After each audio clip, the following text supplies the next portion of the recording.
बन्धवे नमो नित्याय नाम सोषितान मध्वान्ध. நம்ம நல்லா புரிஞ்சுக்க வேண்டியது, ரெண்டு விதமான பர்சனாலிட்டி நம்ம வச்சிருப்போம். ஒன்று வெளி உலகத்துக்கு நாம யார் நாம காமிக்கிற பர்சனாலிட்டி. இவைகள் ரொம்ப ஆழமான சத்தியங்கள். ஆனா கேட்டு உள்வாங்கிக் கொண்டோமானால் இந்த வினாடியே நம்மை புது மனிதனாக மாற்றுகின்ற, மலர வைக்கின்ற சத்தியங்கள். வெளி உலகத்துக்கு நாம யாருன்னு காமிக்கிற பர்சனாலிட்டி, ஐடென்டிட்டி, அது எப்பவுமே இருக்கிறத விட அதிகமாக தான் இருக்கும். நம்ம என்ன இருக்குமோ அதை விட ஜாஸ்தியாக தான் காமிப்போம். நல்லா பார்க்கலாம், நீங்களே பாருங்க. நம்ம ஐடி கார்டு எல்லாம், நம்ம விசிட்டிங் கார்டு எல்லாமே என்னவா தான் இருக்கும், இருக்கிறத விட கொஞ்சம் ஜாஸ்தியாக தான் இருக்கும். அதுதான் அகங்காரம்னு சொல்றோம். எங்க போனாலுமே இருக்கிறத விட ஜாஸ்தியாக தான் வெளியில காமிப்போம். படிப்பாகட்டும், பதவியாகட்டும், அந்தஸ்தாகட்டும், புகழாகட்டும், எதுவாகட்டும் இருக்கிறத விட அதிகமாக காமிக்க முயற்சி பண்ணுவோம். வாழ்க்கையில் இருக்க எல்லாமே இருக்கிறத விட அதிகமாக காமிக்க முயற்சி பண்றது தான். தனக்குள்ளே ஆழமாக குற்ற உணர்ச்சி, இன்ஃபீரியாரிட்டி காம்ப்ளெக்ஸ் இருக்கணும். ஏதாவது ஒரு பதவி நாற்காலியை பிடித்து கொண்டு அந்த பதவி நாற்காலியின் மூலமாக தனக்கு தன்னுடைய ஐடென்டிட்டி எஸ்டாப்ளிஷ் பண்றது. ஆழமாக புரிந்து கொள்ளுங்கள். உணர்வாலே தலைவனாக இருப்பவர்கள் அமருகின்ற இருக்கை அவர்களாலே மதிப்பு பெறும். உணர்வாலே தலைவனாக இல்லாதவர்கள் இருக்கையாலே மதிப்படைவார்கள். உணர்வாலே தலைவனாக மலர்ந்தவர்கள், ஜீவன் முக்தர்களாக மலர்ந்தவர்கள் இருக்கைக்கு பெருமை சேர்ப்பார்கள், பதவிக்கு பெருமை சேர்ப்பார்கள். ஜீவன் முக்தர்களாக மலராதவர்கள், தலைவர்களாக மலராதவர்கள் பதவியினால், இருக்கையினால் பெருமை அடைவார்கள். ஒரு சின்ன உதாரணம், நம்ம வாழ்க்கையெல்லாம் எடுத்தோம்னா நமக்கெல்லாம் எதனால மரியாதை? எத்தனை கார் வச்சிருக்கோம், எத்தனை வீடு வச்சிருக்கோம், எவ்வளவு பேங்க் பேலன்ஸ் இருக்கு. நாம் வைத்திருக்கின்ற பொருள்களை வைத்து நமக்கு மரியாதை. ஜடத்தாலே உயிருக்கு மரியாதை. ஆனா விவேகானந்தருடைய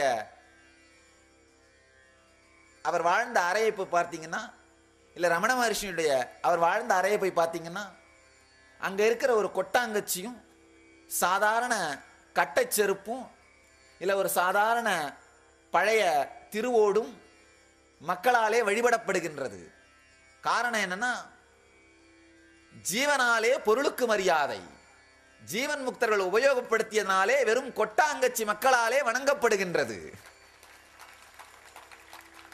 உயிராலே பொருளுக்கு மரியாதை, இங்கே பொருளாலே உயிருக்கு மரியாதை. ஆழமா புரிஞ்சுக்கோங்க. நம்ம வாழ்க்கையிலெல்லாம் நாமாகிய உயிருக்கு பொருளாலே மரியாதை.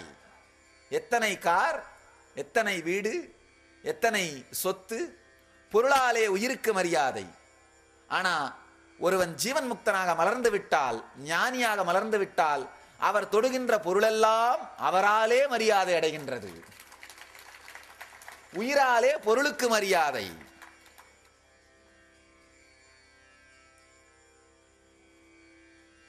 நம்ம ஐடென்டிட்டி வெளி உலகத்துக்கு என்னவாக காமிக்கிறோம். அதாவது திரும்ப திரும்ப திரும்ப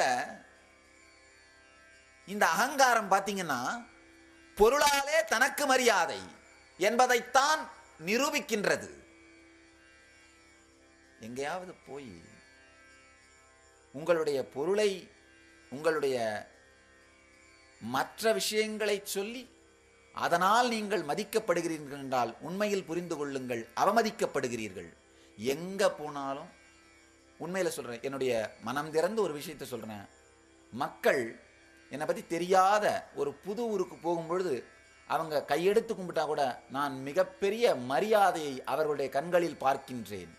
ஆனால் ரொம்ப நாள் தெரிஞ்சவங்க இந்த ஆர்கனைசேஷனால இவ்வளவு பெரிய மடத்தினுடைய பீடத்தை நிறுவியவர் அப்படிங்கிறதுக்காக அவங்க விழுந்து வணங்கினார்களோட சாமி சொல்லுவேன். பக்கத்தில் இருக்கிற பக்தர்கிட்ட சொல்லுவேன், அப்பா இந்த நமஸ்காரம் எனக்கு இல்லை, நான் வந்திருக்கிற காருக்கு அப்படின்னு. ஆழமாக நாம் புரிந்து கொள்ள வேண்டியது, பொருளாலே மரியாதை வருமானால் அது நிலைக்காது. பொருளாலே வருகின்ற மரியாதை மரியாதையும் அல்ல, அது அவமரியாதை. அது பொருளுக்கு தந்த மரியாதை, உயிருக்கு தந்ததல்ல, உணர்வுக்கு தந்ததல்ல, ஜீவனுக்கு தந்ததல்ல, பொருளுக்கு தந்த மரியாதை. ஆழமாக புரிந்து கொள்ளுங்கள். அகங்காரம், அந்த ஐடென்டிட்டி, வெளி உலகத்துக்கு நாம காமிக்கிற பர்சனாலிட்டி, அந்த பர்சனாலிட்டியை பேஸ் பண்ணி உங்களுக்கு எது வந்திருந்தாலும், எது அளிக்கப்பட்டாலும், எது உங்கள் வாழ்க்கையின் பாகமாக மாறி இருந்தாலும், அது பொருளாகட்டும், பதவியாகட்டும், உறவுகளாகட்டும், புகழாகட்டும், பகட்டாகட்டும், அது உங்களுக்குள் நிம்மதியை அளிக்காது. அதை தக்க வைத்துக் கொள்வதற்காக மீண்டும் மீண்டும் மீண்டும் மீண்டும் காணல் நீரை நோக்கி ஓடியவனைப் போல வாழ்க்கையை செலவிட்டுக் கொண்டிருப்போம். அவ்வளவுதான், வேற ஒண்ணுமே இருக்காது. ரொம்ப அழகா விவேகானந்தர் சொல்றாரு, புகழோ பதவியோ அடைவது பெரிதல்ல, அடைந்த பிறகு அதை ஜீரணித்து நிம்மதியாக இருப்பது, அதுதான் பெரிது. இல்லைன்னா என்னாகும், புகழை நாம் ஜீரணித்து நிம்மதியா எளிமையா இனிமையா ஆனந்தமா இல்லைன்னா புகழ் நம்மை ஜீரணித்து அதன் பின்னால் நம்மை ஓட விட்டு விடும், அதன் பின்னாலே நம்மை ஓட வைக்கும். காலையில எந்திரிச்ச உடனே நாம பெட்ல இருந்து வெளியில வரும் பொழுது ஆனந்தமயமா ஒரு சுதந்திரமா எந்திரிச்சு பெட்ல இருந்து வெளியில வந்தோம்னா நாம் புகழாலே பாதிக்கப்படாமல் புகழை ஜீரணித்து வாழ்கிறோம் அர்த்தம். அப்படி இல்லாம காலையில பெட்ல எந்திரிச்ச உடனே ஐயோ இதை செய்யணுமே அதை செய்யணுமே, இதை செஞ்சாத்தானே நம்முடைய பதவியும் புகழும் நம்முடைய எல்லாமே நிலைநிறுத்தி கொள்ள முடியுன்ற வேகத்தோடு அந்த பயத்தோடு வெளியிலே வந்தோமானால் நாம் அடிமைகள். நல்லா தெரிஞ்சுக்கோங்க, அடிமைகளும் சுதந்திரவாதிகள், இந்த ரெண்டு கருத்தும் நாம் வாழுகின்ற இடத்தை வைத்து அல்ல, வாழுகின்ற மனநிலையை வைத்து. சிறையில் இருக்காங்களா வெளியில் இருக்காங்களான்றதை வச்சு சுதந்திரமானோ இல்லை அடிமைனோ நினைக்காதீங்க. மனசுக்குள் சிறை இருக்கிறதா இல்லையான்றதை வச்சுதான் சுதந்திரவாதியா அடிமையான்னு நிரூபிக்க முடியும். காலையில் எந்திரிச்ச உடனே உங்களை ஆனந்தம் உங்களுடைய படுக்கையை விட்டு வெளியிலே எடுத்து வருகிறதா, அல்லது பயமும் எதையாவது ஒன்று செய்தாக வேண்டுமே என்கின்ற அச்சமும் வேகமும் உங்களை படுக்கையை விட்டு வெளியே எடுத்து வருகிறதா என்று ஆழ்ந்து பாருங்கள். நீங்கள் சுதந்திரவாதிகளா அல்லது அடிமைகளா என்பதை நீங்களே முடிவு செய்து கொள்ளலாம்.